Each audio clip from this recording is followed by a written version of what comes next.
Okay, so the chats will be to the right side. Mm-hmm. And I think we're live.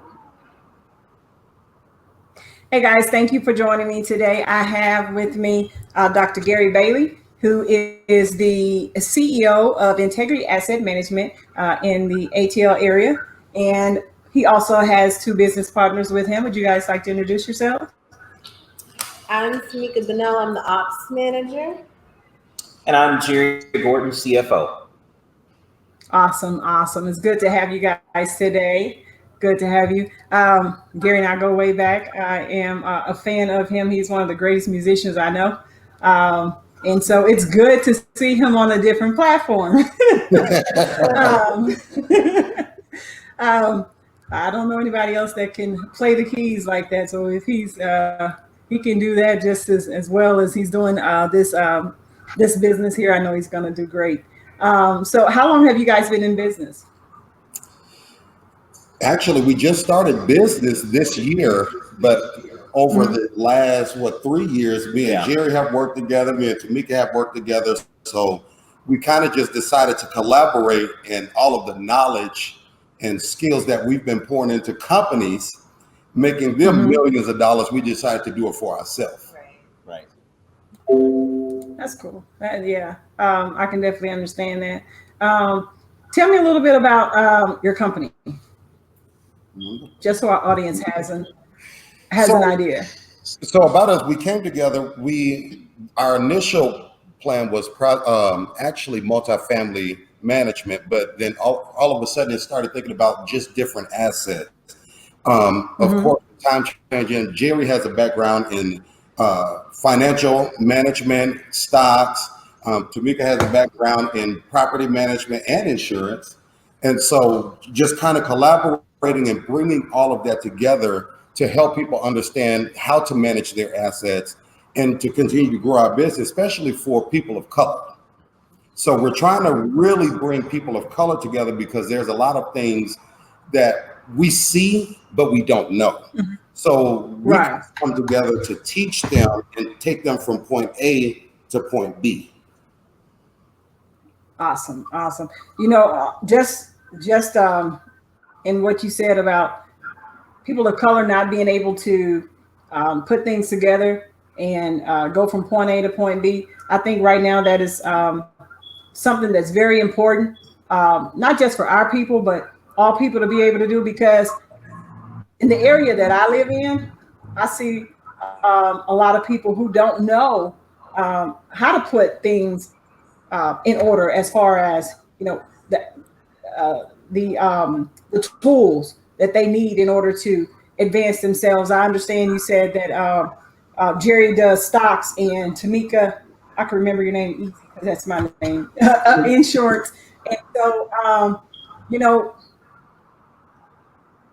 people of color that I've run into, they don't understand assets. They don't understand how stocks can benefit them. They don't understand how insurance is considered an asset in some form. And they don't know how to put all those things together and make them work for themselves. Whereas as an insurance agent myself, I would go into other communities and see how they make all that come together and benefit them. And so I think it's very important that people of color understand how to put those things together. You know, I said something the other day. It's like, even when we go back, we were given 40 acres and a mule. But but we weren't taught how to do business to keep it. That's right. So correct. What we're trying to do is teach people how to do business. For instance, you know, me and Tomika was talking a couple of weeks ago. I can tell you how to build a business to $1 million business because I've done it, but also I failed at doing it, and I've learned things that I needed to do. So what did I do? I started educating myself. Okay, how do I take my properties and make sure that I'm paying my taxes? Oh, put my properties through a revocable trust.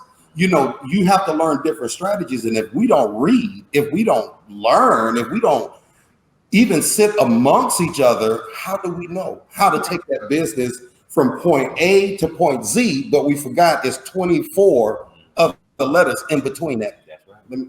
I'm done. Oh, right. You know, a lot of people think you can just jump in and you're there already. You know, they don't really go through the process. And like you said, reading is very important.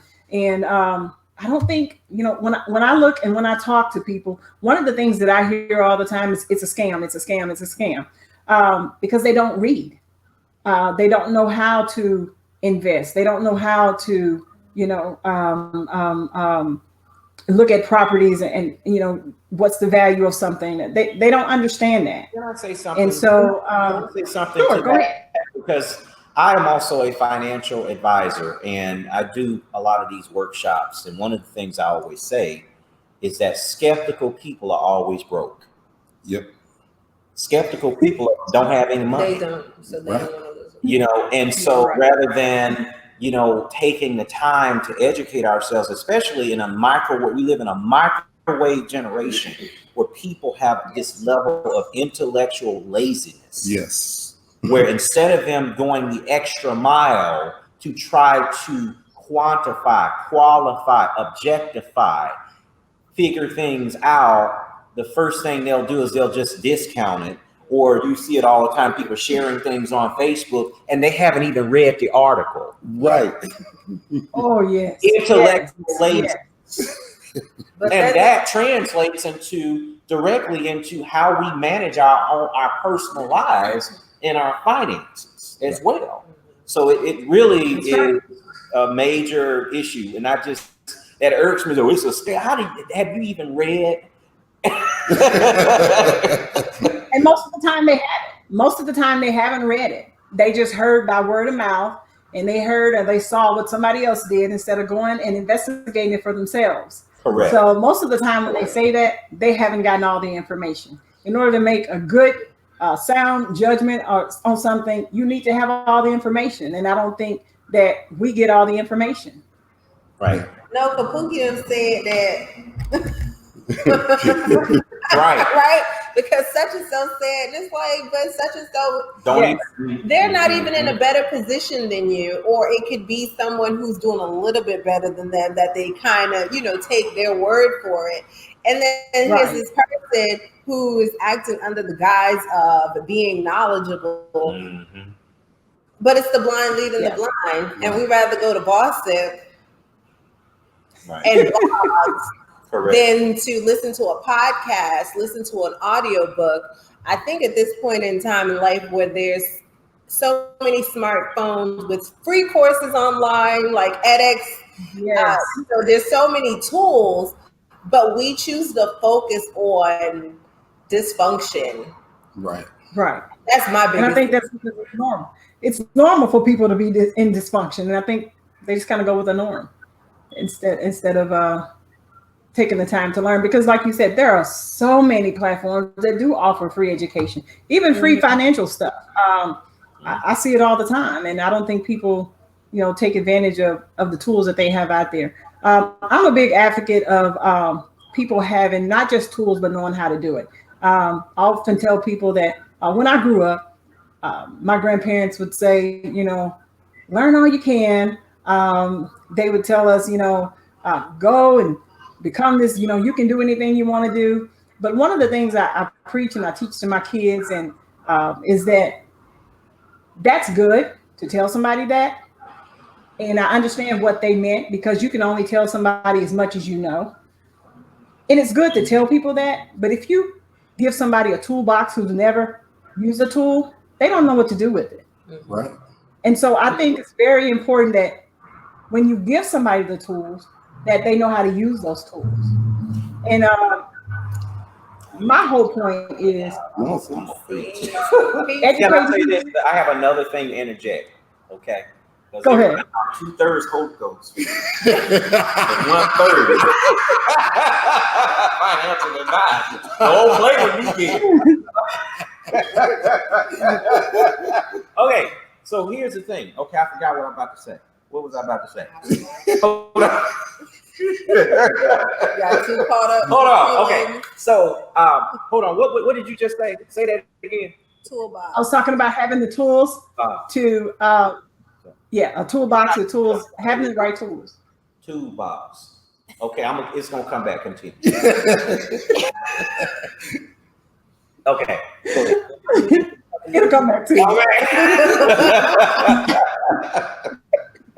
Okay.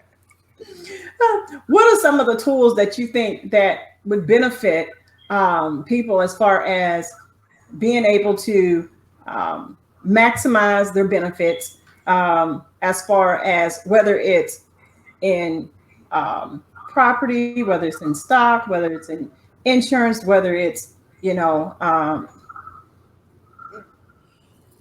what are the things that you think that not necessarily just tools, but some guidelines that they should be able to get started with or to follow through on? Well, I personally feel as though insurance is important because that's kind of like my first hat is insurance. And I feel like our community isn't taught the value of life insurance, right? Because that's a financial tool that's a vehicle that they can use for so many things. Even when it's time to put the children through school, because you can, you can pull from it and access that equity that you have in the policy. Correct. But we don't know about that. So what I try to do is, because I also do taxes. So at tax time, I'm like, listen, you claim this child every year, get this child a life insurance policy right now, okay? Pay for it in full right now, annually, the whole thing. You ain't making no payment plans. Pay for it upfront annually, because you will always have the money this time a year. So it's no excuse for it to lapse. So I think with us, we have to kind of, we have to deal with us a certain type of way, because you know what time it is, a tax time. That's when you see the family out and everybody got the new J's, and that's the only time. Correct. The mom and the dad and the children in the mall. For the whole first quarter, you see that. And then after that, that's it. We use that as just splurge money, but they get it and they don't know what else to do with it, right? It's I'm going to buy a new car. I'm going to buy some furniture. I'm going to do this. No, you need to get that child some life insurance. You need to get you some life insurance, and they have someone like Jerry who can properly advise them on what to do with that. And get some index funds, right? Get some fractional shares of Microsoft. Everyone has an iPhone. Get you some fractional shares in Apple. Get you some fractional shares, and that way you can see a return on that. And that's the time of year. Me primarily is when I'm like on their neck, like this is what you need to do. Okay, so that's important. So this is what I was going to say. This is the go ahead. No, he got it. Go ahead, Jerry. For okay. You to get it. Go for it. So there is a saying, and I do this. I talk to a lot of people each week. I do these weekly webinars, and I talk about insurance strategies, investment strategies, estate, all these kind of things. And one of the things that I say, and I've said before, is if you I use KFC for example, right? KFC is a multi-billion-dollar brand. Mm-hmm. Okay, and there are all of these blogs and YouTube videos saying that they have Colonel Sanders' recipe.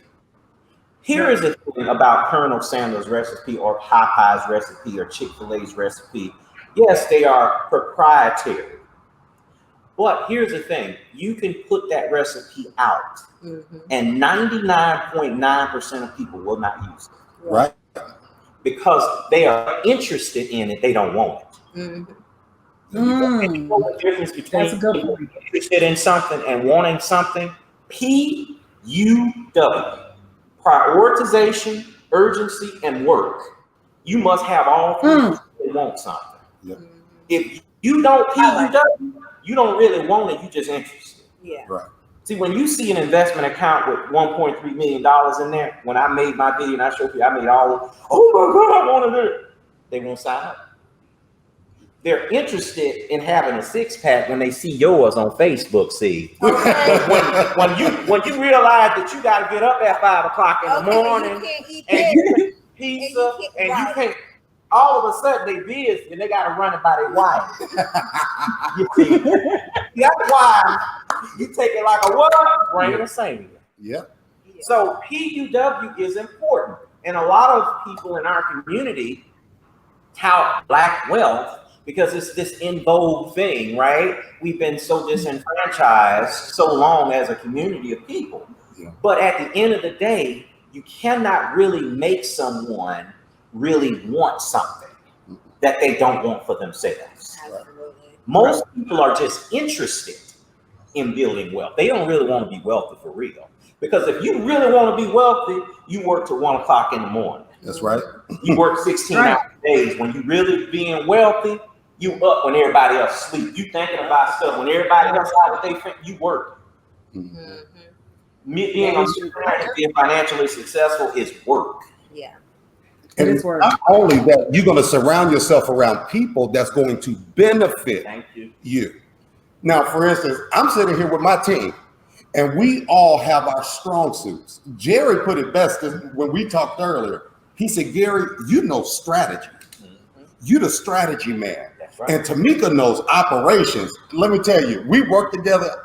I will not trust anybody else in this world to handle operations more than her because she knows operations. You're not going to put no wool over her eyes. Mm-hmm. Jerry knows finance. He can put them numbers together in his head before we even put it on paper so we know where we're going. But here's the problem. We don't like to sit under nobody and be taught. You know, my background is education. And Tomika, He busts out the whiteboard. I bust out the whiteboard. And it's Not the whiteboard. Yeah, diagram. right. Yeah. Okay, yeah. He wrote the whiteboard stuff down. He's like, we don't have more. I was like, oh, he would take us to school. Do we have comments coming in? We in the private chat? Do we have? Oh, Lord, we missed all the comments. So, Okay. but I do that in an educational form because I want everyone to learn on their level. So I make sure, you know, because you got your visual learners, you got your audio learners, and I want everybody to learn. But Tomika always used to say in the background, oh, Lord, here he go with this whiteboard again. That was just one of my techniques. But for the three of us, we work well together because we know how to stay in our lane. Number one, we know how to accommodate each other. What? No, that's not the word I'm looking for. Accompany. It's just like with music. I accompany the singer when I'm playing. So I don't step in her lane and I don't step in Jerry's lane because he's the king in his lane. She's the king in her lane. And if we learn how to work together like that, then we can take her, because he has his own business, she has her own business, I have my own business. Now we collaborated them together to build an empire. There you go. That's Awesome. so suited to benefit, you know, a certain demographic of people where we see the need, and you know, it's needed in our community. And our whole take on everything is overall development, not just developing a property, but the individuals within the property and providing the tools and services that they need. Because that's where a lot of these programs fall short, is that they're focusing on one thing. Right. You can't just say, oh, I'm gonna give you affordable housing, but they don't know how to budget. They don't know how, you know, they're missing so many other tools.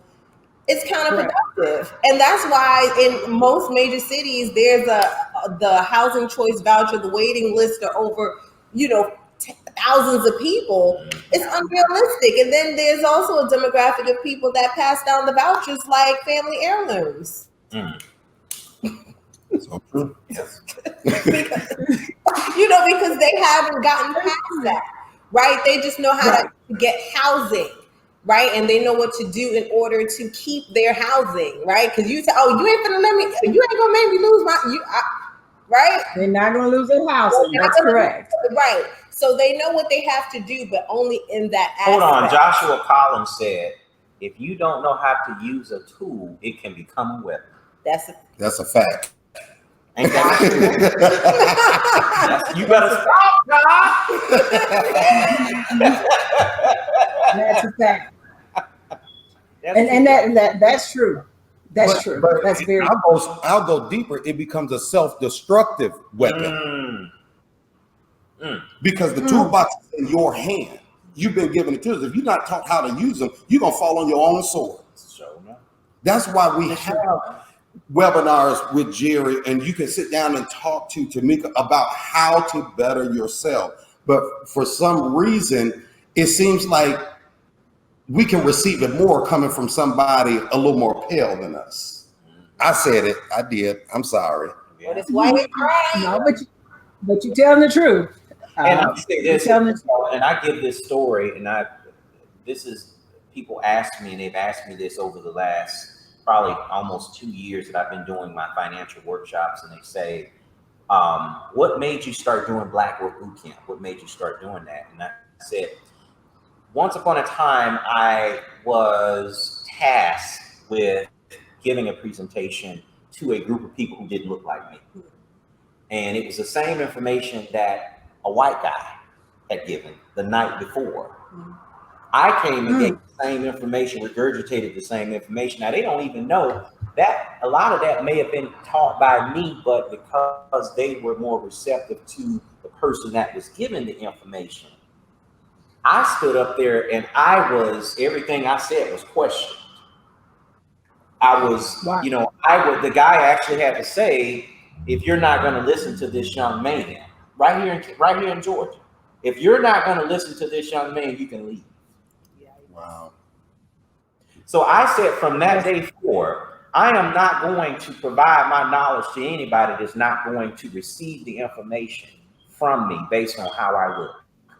Because there's too many people that look like me that can help me build and grow my business. My own community has helped me build my business. And so I'm not going to spend my marketing dollars trying to reach people that are not going to receive me. Right. So that's so this is all about us coming together and building. And right now is a perfect time to do it in this environment. You know, that we're in. Auntie, okay, I see my aunt just said we have not been taught to trust our people. Mm-hmm. Wow. And taking all my questions tonight. It's sad because even when it comes to trust, I didn't want to say this, but it's the truth. Me and Tomika worked at a company, and we were so proud because when I got there, we said it's a Black-owned company, and the pride and the sense of appreciation that we had when we got there, I was excited to get up in the morning and put my suit on and go. And then it was so good that even the portfolio that I had, my portfolio was at the bottom. Am I lying? And within 3 months, my portfolio was number one. No, but then she refused to make your portfolio number one. She refused to make it number one. But let me tell you what the problem was. It was people that looked just like me. It was people that were the same complexion as me. And they couldn't stand it. And it's like, y'all, if we work together, can I get deep real quick? When I first got there, they wanted me to fire her. I didn't know her from a can of paint. And the first thing I did, I said, meet me at Starbucks. And we sat down and we talked. And I got to know her. And I got to understand her passion and her drive. But see, I didn't even know then that it was actually creating a relationship to where we sit now. But I didn't give up on her because as a group of people, we worked together. Me and Jerry worked at a company where they just, I can't even describe the BS that we went through there. Not even worth mentioning. It's not even worth mentioning. But we went through so much stuff there where it was like, what's going on here? So what we did, me and Jerry were the two regionals in place. And we got our team of managers together and we said, listen, we're going to bring both of our teams together. We're going to sit down, we're going to school them. And we're going to say, look, y'all, A, B, C, D, E, F, G. One of the greatest things we did was get them together to try to get them on one accord. 5 stayed, everybody else got scared because we get this thing of fear. When it's time to come up against something, we get scared, we run, we hide. But see, I'm not scared of nothing. And sometimes that's a bad thing, but I'm not scared of nothing. If you do something I don't like, I'm going to tell you. If you try to get me to do something that's going to jeopardize my character, I'm going to tell you, and I'm not going to do it. That's just how I operate. You do it yourself. But see, the thing about it is that, you know, I'm not going to say it's because this is a certain platform and everybody here is saved and stuff. So I can't say what I want to say. I tell my students and clients in my workshop, you need what I call FU money. Everybody needs FU money. And you know what FU money does? It gives you the courage to say what you want to say. Look here, let me go ahead. To move out of your own character. Let me interject. And not be up under the whims of someone else's, the vagaries of someone else's personality. Okay. See, a reason why everybody can't do like you, Gary. You see what I'm saying? And that's why having your, like, it goes all the way back to being financially fit. So that if you're at a job, because there's somebody watching this right now, you're going to start a business 5 years from now, and you don't know how that's going to happen. But you need to work on your day-to-day financial planning and management so that you're not in a position working a job that you don't want to work with people who don't like you for no reason. Right. You can say to that boss, you know what? I don't really like you. And I'm going to tell you something. Matter of fact, where is your unemployment paper at? Girl, go and get that damn paper. Because you got me up is what you do. And they're going to look at you like, I'm going to be like, and matter of fact, I was just playing with you. I really don't even want this job. I was just spying on you because, you know, I'm starting my own company. See, when you got stacks on deck, you can do that. You don't even, okay, so I personally feel like you don't have to have stacks on deck. I'm all about having a savings and an emergency fund, but FU is FU at any given time with me. I feel, me personally, I feel like if that person have enough drive and passion and hustle in them, like me personally, I'm not going to compromise my integrity. I don't care who you are. I'm going to tell you to your face on sight, you know, and that's why people take me as confrontational, because I don't do passive aggressive. So if it gets to FU in that moment it's FU and fire me. Look, fire me, because guess what? I'll take that little consistent money, and I have enough hustle in myself that I'm gonna be good. But I'm not gonna let anyone disrespect me or compromise my integrity. Not for a check. I'm not for sale. I don't do that. So They say that again. I'm not for sale. I'm not for sale. Who you talk to? What you say, huh? Not doing it. And that's the fact. So, and I think that's the biggest thing with us. Like, even like, let's go to current events. I don't know if everyone saw the video with the gentleman who worked for FedEx, and he was disrespected and you know, to the ultimate level by a troglodyte, and he was so worried about his check that he thought the thing to do was to go on live and cry. I'm like, you're a whole grown man out here. He should have slapped five, cracker. Hold on. You know, that's just, you ain't gonna spit on me. I'm gonna slap you. That's why you talking about the guy with the FedEx. Yeah. I was just looking at him like, why are you crying? Oh, it wouldn't have been no crime. Not from me. But I feel it was due to the fear of losing his livelihood. Like, that job is how, you know, because that's what we do. We give all of our power to these companies, and a lot of them recognize that, so they feel they can handle us a certain type of way. They knew they couldn't handle it a certain type of way. They had to be tactful. Okay, because they know I'm a and I want all the smoke at all times.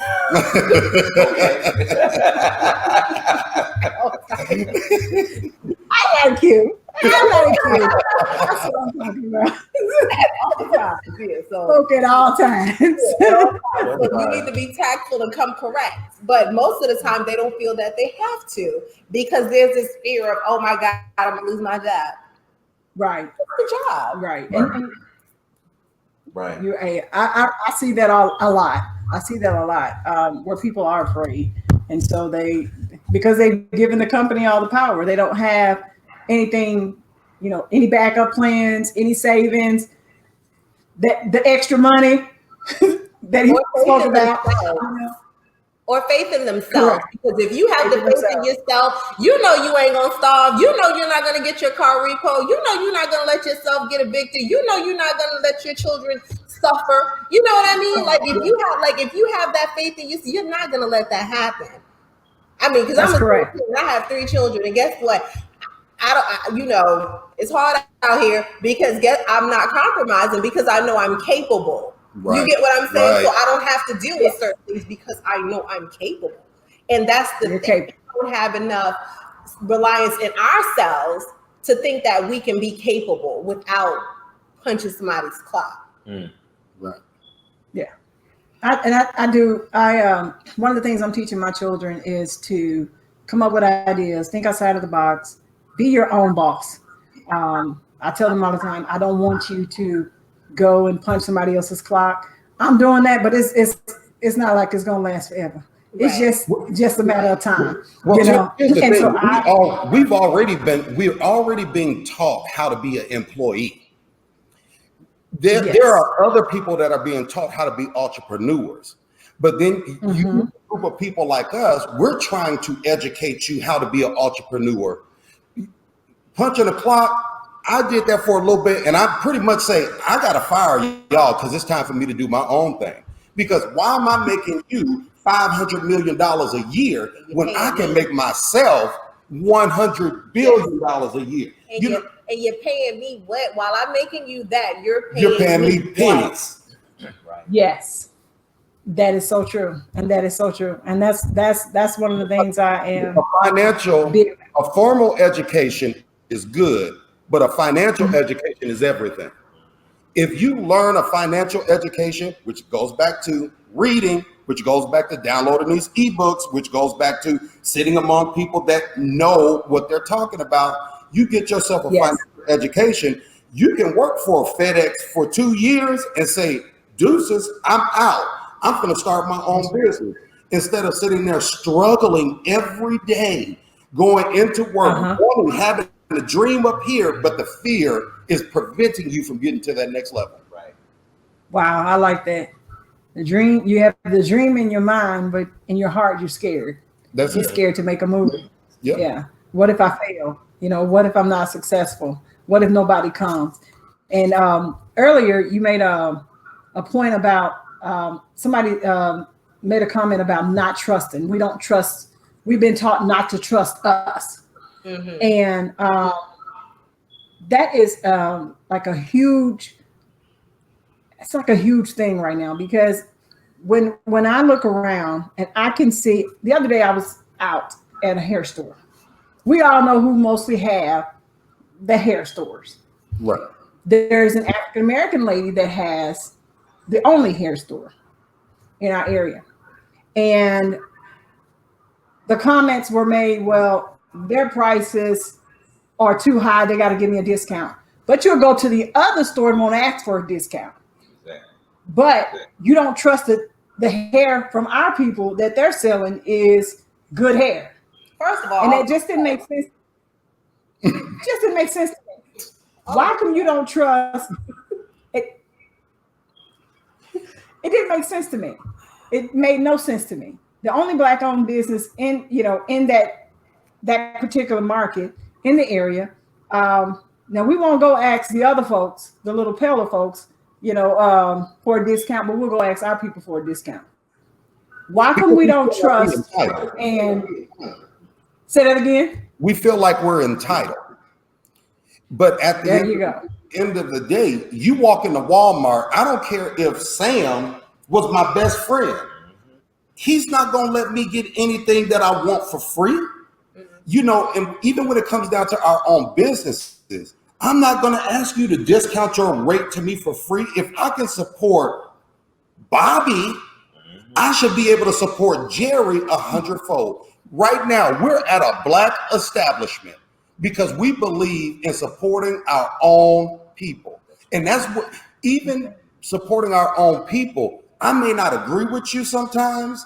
We may not see eye to eye, but I'm going to keep giving you my support because we talk about this all the time. We want to stick together, but it's all talk. We don't know how to put action behind sticking together. Right.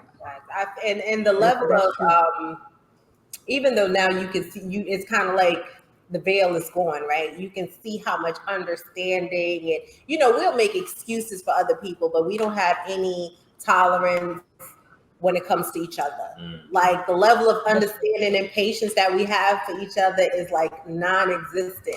And I feel like it has to be the complete other way around. And I definitely try to practice that because I have no tolerance for troglodyte people at all. Like I have no understanding. I have more patience for us because I get that it's a lot of things we genuinely don't know. And we have a different experience. So when someone comes to you, even like, when we worked at properties together and they're hostile and they come off a certain way, that's great. Don't nobody care nothing about all that. We can try to like resolve what you came here for, but like, at the end of the day, I need you to bring that down so we can resolve what I can help you with. And ironically enough, we end up taking care of everything. We end up taking care of both chips on their shoulder and their forehead that they had when they came in, as well as what I can help them with, because a lot of times they feel like they're being judged by us. There's a level of pride that they have when we're dealing with each other, and it comes off harsh, because we feel like we're being judged. We feel like, they think like feel like you're being attacked. It's always a defensive, exactly, level of defensiveness. And we have to have that patience to talk to each other. To I understand, it's fine. Like, I'm not going to take it personal, but if you want me to help you, I'm here to help you. And I feel like we have to have that genuine, sincere willingness to help each other. Right. And that's the thing that I love about all of us, because at the end of the day, that's there. And every field that we operate in with an integrity, right? And we're doing it for the right reason, because we actually do care and we want whatever we can help you with. We're going to help you. We're going to try to help you. But at the same time, we ain't nobody's fool. You understand? You can, ain't no hustling over here. Ain't no hustling. Look like this. But, it is what it is. Understood. What takeaway would you like for everybody to know, or to take away, or to understand about what you do? I think overall, we're here to empower everyone that we interact with. That includes our investors, our residents, their residents.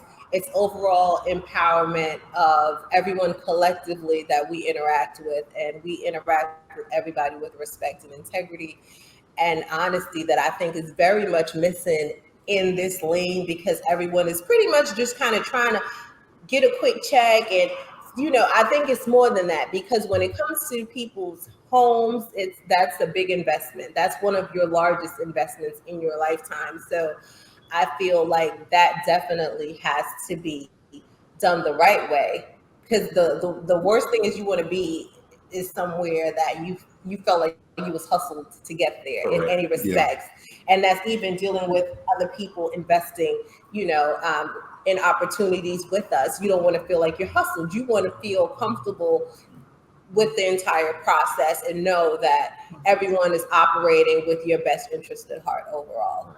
Yeah. Yeah. I would just say stay focused. I think focus is very important. Don't lose sight of the purpose.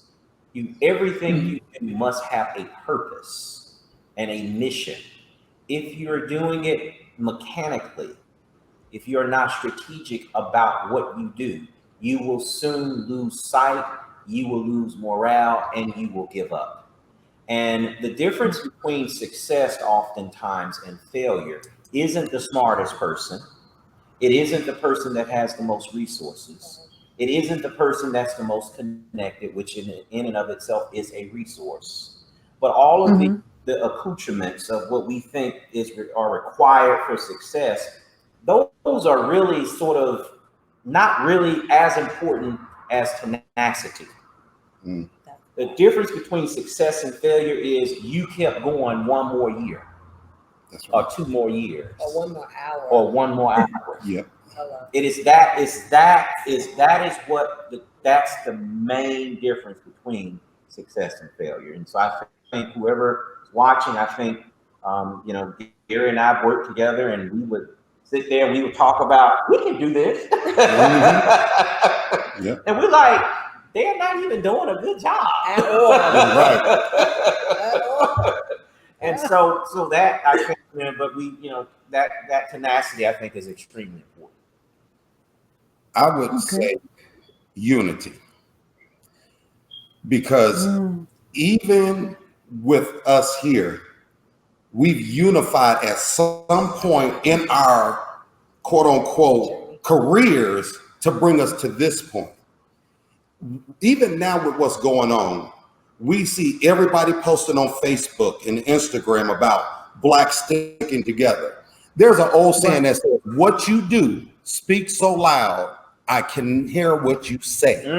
We talk about so much, but we don't put action behind what we're talking about.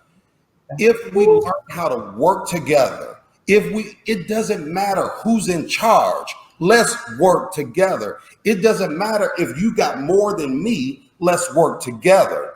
Because you may have some resources that could benefit my business, and I may have some resources that could benefit your business, and then we end up growing together. You know why we can't get back to Black Wall Street? Because we don't know how to work together. We got all these different businesses, 20 salons on one street, and you got 10 chairs in there, and the next one got 10 chairs in there, but it's only one stylist. Come together under one roof. If you work together, you make more money together. But we have this sense of greed. We have this sense of selfishness that prevents us from getting to that next level.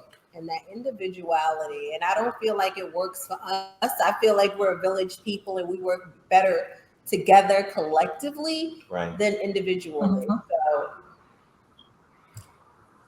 great.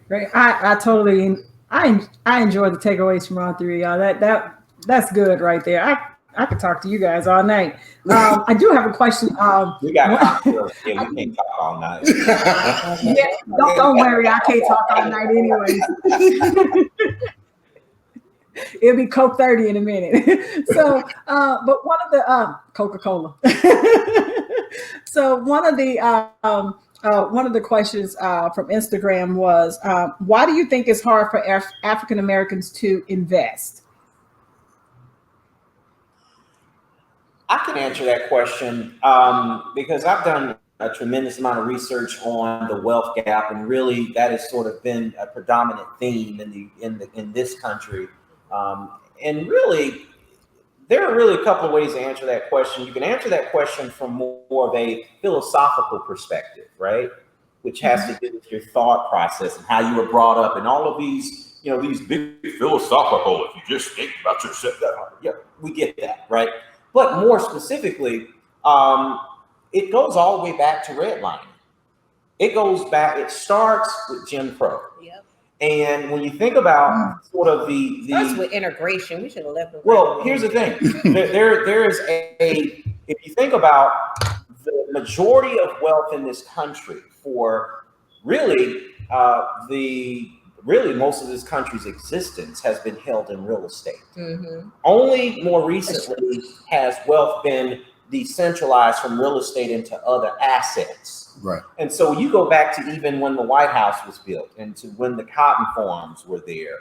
And if you were up in North Carolina, it was a tobacco farm, right? And if you were in the Southeast, it was cotton. All of the real estate was how wealth was measured. And what happened was Blacks in general that did have the opportunity to earn their freedom, that 40 acres and a mule, because of the lack of white folks didn't let us read. We never knew. And so when we did get it, they were able to sort of strategically take it away from us. And then go from that to redlining, right? And you know, Blacks were unable to qualify for loans. Yep. And so this sort of snowballing effect has sort of hampered our ability to ever lift ourselves up by the bootstrap, because we didn't have a bootstrap. Coming from people who got free boots. Right. You know, aren't as a community, it really, you have to understand, you know, grandma signed over her 20 of her 40, 50 of, 40 of her 40 acres because she really didn't understand what she was reading. And things like eminent domain and all of these different things that were sort of systematically put in place. Even though you're free, I'm going to take everything away from you. That's right. Yeah, you're not a slave anymore, but I'm going to take, because you need me again. The only way for one's civil rights to be trampled upon is for two things. You have to make someone poor and you have to keep them poor. Poverty. Wow. That's the only reason why civil rights was an issue. Poverty. If you make someone poor and you keep them poor, they will always be beneath. Period. Yes. That's the end of it. So the way out of all of this quagmire that we're sort of experiencing right now is we have to become economically empowered. Absolutely. We have to. That's the only thing that these people respect is That's money. it. Look, I may not like you, but guess what? You're making me money, and I will let you. I will let you sit at this table. But how about this? You can own the table. Right. You can own the company that made the table. Exactly. That's just like with all these disingenuous notions. Correct. We stand behind Black people in this whole attempt Right. to continue to have access to the Black dot. Now, you know, this stuff ain't happen overnight, but we know what's going on is that basically they said that access. So it's just like, oh, we're going to start hiring Black executives. I don't know what happened to us, but I personally feel as though we have this mentality that we always have to prove we're good enough and prove something to them, which includes climbing this proverbial ladder in lieu of getting the game, bringing it back to the hood. Now I'm saying, putting your people on, because that's how I was taught to operate. You go in, you get it, and then you disseminate it amongst your circle to make sure everybody's good. And a lot of us don't like to do that because we want to go out here and play golf with Chuck and them. And we want to code. Either that or we have the crab mentality. And we code so much we become Candace. What's that girl name? Candace permanently. Hetty McGregor. Look, you know, we were at and normally I'm not a person that puts myself out there, but I remember Tomika. I think we were on a conference call. And she said, we're going to wait till Dr. Bailey gets on this call. And someone said, who? Dr. Bailey. Oh, he's very educated. And one thing she always, and I've noticed about her, even for the last, how long we've been, 2 years? Everyone that she had to address me, if they didn't address me as Dr. Bailey, she would put them out her office. She said, you don't address that man the way he needs to be addressed, because if it was somebody else, you would say it. She said, so he will always be Dr. Bailey. Now, even when we're just having small talk on the phone, sometimes it's just Gary and Tomika, but she still say Dr. Bailey. I even heard her tell her kids one day. They was like, hi, Gary. She said, that's Dr. Bailey to you. Right there. That's how we boost and push our people. And we lost that. I can't think of the name of the book. It says we African Americans were bred to be led.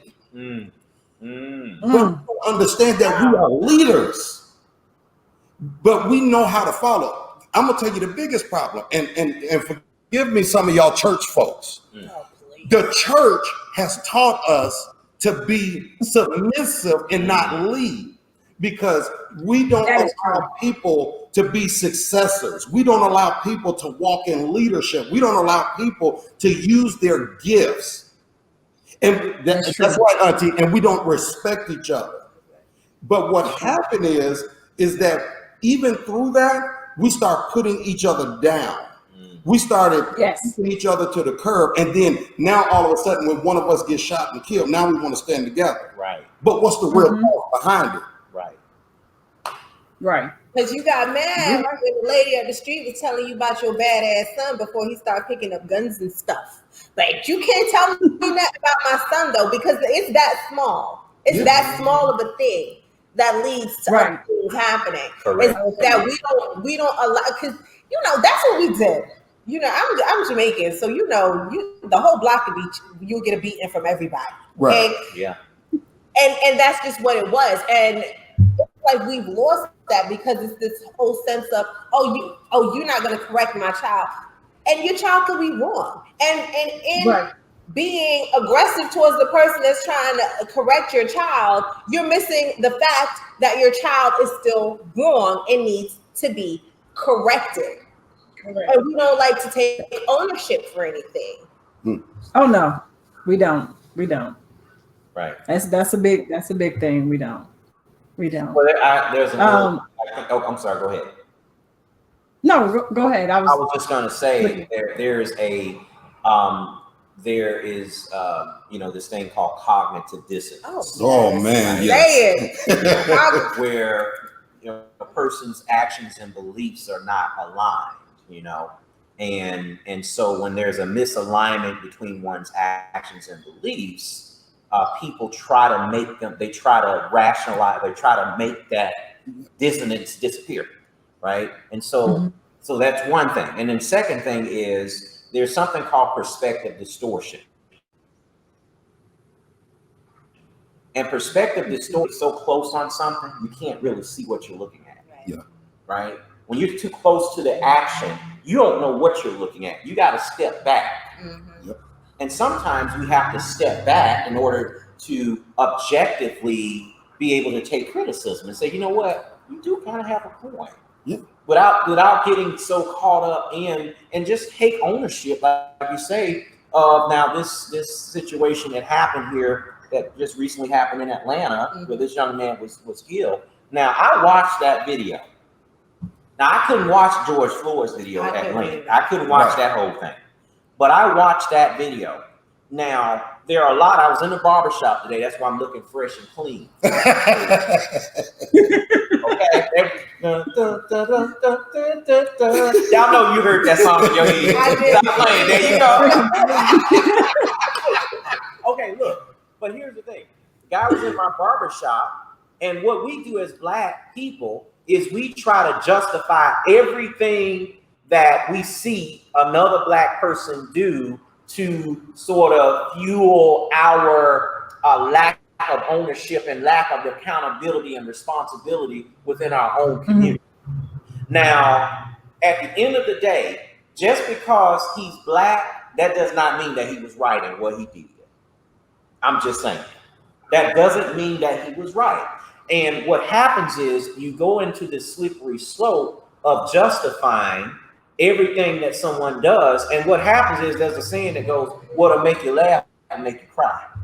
Make you cry. It's all a racial thing until that same person runs over your kid. Yeah. Or that same person is that same person that you're defending, we're fighting to defend. They come in your house and they try to, your own people. Somebody that you would have helped, somebody that you would have fed, come and trying to take from you. So we have to do better taking ownership, being accountable for I think what we do. deserve to get whooped though. Oh God.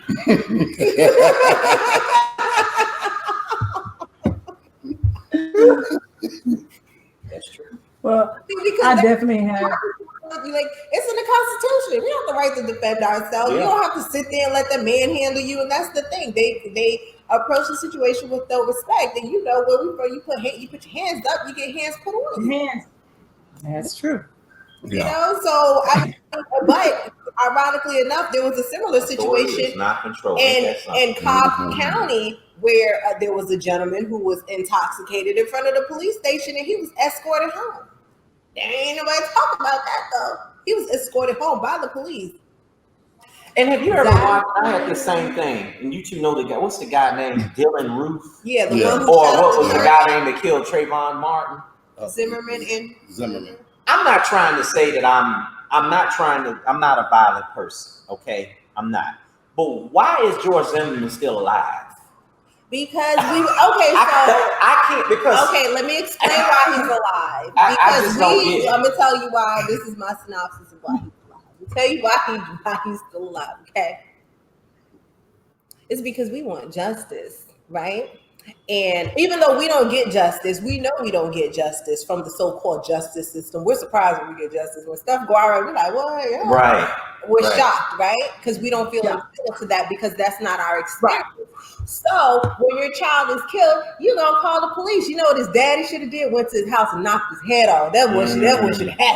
That's why he's still alive. Because to me, that's that family's responsibility. Because you do something to my child, I'm not calling the cops. I'm coming to your door. And let's just be real, right? If something happens in the neighborhood and somebody does something to your child, you ain't calling the police. You're not gonna go down there and beat the brakes off. Ain't gonna be no crime. I'm coming to your house and I'm gonna snatch you outside. And I want you to give me that same energy you gave my child. There you go. Period. So we're based. If it was being handled that way, it would be a different conversation. That, and if our children had life insurance on them and they were paying out money, it would also be a different conversation because somebody had to cut a check. Because at no time was there any criminality, right, in these shootings. Gotcha. So if somebody was cutting a check, if Liberty Mutual was cutting a check, State Farm, if they were cutting checks, we wouldn't have to be doing all of the talking. They were like, you know what? Financially, it doesn't make sense for you to be killing all these black people out because they're losing money. Exactly. Okay. Exactly. But I definitely have enjoyed you guys. I have so many comments on Instagram. I do see some on Facebook. It seems that everybody else has as well. It's been a pleasure talking to you. I have been Tomika, woman after my own heart.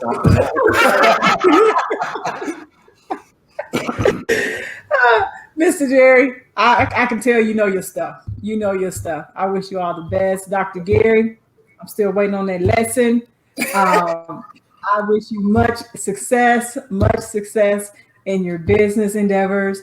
And anytime you need my platform to promote whatever you're doing. And I want Jerry that we all have platforms to kind of put it out there before we leave. That way, if people want to inquire about financial investments or real estate, they can reach out to us. So, so the name of my company is kind of weird, but it's Financial Feng Shui. If you Google finance, I know, right? Financial Feng Shui is my company name. I host Black Work Boot Camp. I travel. I was traveling to Detroit, Chicago, DC, Atlanta. I do free financial workshops. I talk about life insurance, stock market investing, estate planning, savings, budgeting, debt elimination strategies. If you want to check me out, you can pull up, you probably type in Black Work Boot Camp event.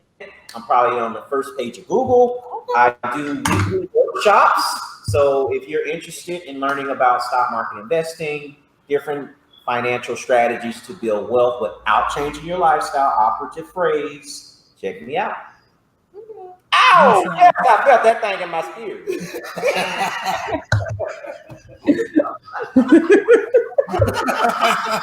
I just put that one out there. Okay. I'm good. Dr. Gary, Hollywood says she's watching. All right.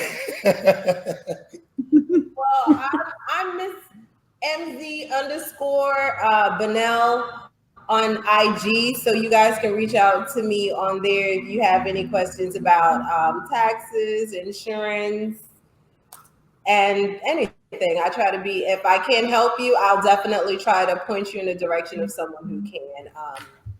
Like I said, I have more patience and understanding for people who look like me. If you don't look like me, just know, ain't nothing. Great. And then lastly, you can find something about all of us through IntegrityAssetmgtllc.com, which is our website.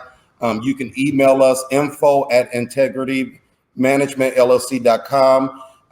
If you're interested in real estate investments, stock, whatever it is, feel free to reach out to us. I'm sure, as me and my team, we have no problem sitting down to talk with you, because we have an initiative that we're trying to bring our people together for one common goal. That's right.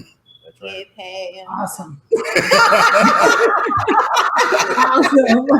Awesome. Well, again, it's been a pleasure. Thank you guys for letting me interview you, and I wish you all the best. All right, thank you. It was a pleasure, Queen. Thank you. There you go.